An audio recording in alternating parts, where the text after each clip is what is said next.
China has issued a caution to G7 leaders, saying the days when small groups of countries decided the world's fate are long gone. The Asian superpower has hit back at the G7 summit, where leaders formed a unified approach against China's economic coercion. A spokesperson for the Chinese embassy has said, "We always believe that countries, big or small, strong or weak, poor or rich, are equals, and that world affairs should be handled through consultation by all countries." Joining me live now is Hayley, Senior Policy Fellow at the Perth USAsia Centre. Thanks for your time. A big part of this meeting was essentially countries organising for an alternative to China's Belt and Road. So we long know the West is cynical about Belt and Road. It's a debt trap. Is this the first significant alternative, though, for countries that desperately wanted this same sort of investment? Well, thanks for having me, Tom. And it's a great question. Infrastructure is really important to a lot of developing and low-income countries, and so there's a great demand for infrastructure, whether you're China and its Belt and Road Initiative or the G7. It is a very substantial announcement, but it will determine whether or not it's actually funded, that it can be a rival to China's Belt and Road. So at the moment, we know that it's a great announcement, but how it will actually be funded is yet to be seen, particularly because the US has its own infrastructure demands domestically that it will need to finance. Right, so it's a pledge so far. Your concern is, where does the money come from? You want to see dollar amounts from each country, because we have seen, so far at least, China very willing to write the cheques. That's right. So the Belt and Road Initiative has been going since 2013, and investments could be up to $1 trillion.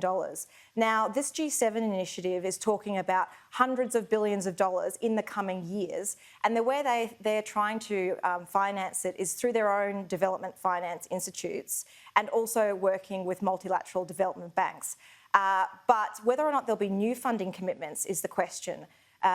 In terms of how they're actually structuring this announcement, they've also said how they're going to finance infrastructure in different parts of the world. So, for instance, the European countries of the G7 will be looking to finance infrastructure in Africa. For Japan, it will be the Indo-Pacific, so looking at Southeast Asia and the Pacific Islands.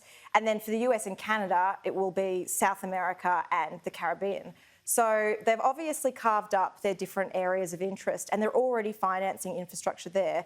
But whether or not Biden and other world leaders will be able to convince their domestic constituents that they need to spend more on overseas infrastructure will be the question. All right, so that part to come. What about the concern the West has long spoken about? It was that China would offer money for the investment, loans, and then down the track, perhaps just be able to take that asset because a country couldn't repay it, because it was perhaps a bit of a white elephant. How much have they materialised so far, those sorts of concerns? Yeah, another great question. And that's what the G7 is trying to provide an alternative to. They're trying to provide something that's transparent and has environmental and social safeguards. With China's Belt and Road Initiative, there have been problems with it in terms of allegations of corruption, allegations of the actual infrastructure not being needed, and, like you said, China using the infrastructure assets for strategic gains. So in 3 different examples I can point to, in Malaysia, China has been building railways, but those projects have stopped because there's been concerns about corruption. In Thailand, again with railways, there's been continual delays because Thailand thinks that it won't be able to repay the debt, and also is questioning the need for the railway in the first place. And then I think the third one is the most well-known case, which is a commercial port in Sri Lanka. The Sri Lankan government defaulted on the loans, and China now has a 99-year lease over that. So it's clear that there are problems with China's Belt and Road Initiative, and the G7 offering is about partnering more with developing countries, working with local industry, and making sure that the investment is sustainable over the long term. It allows too, with these countries, you mentioned the corruption element, the problem being we've got examples of leaders and ministers taking kickbacks, agreeing to projects that don't necessarily help anyone but help China get a foot in.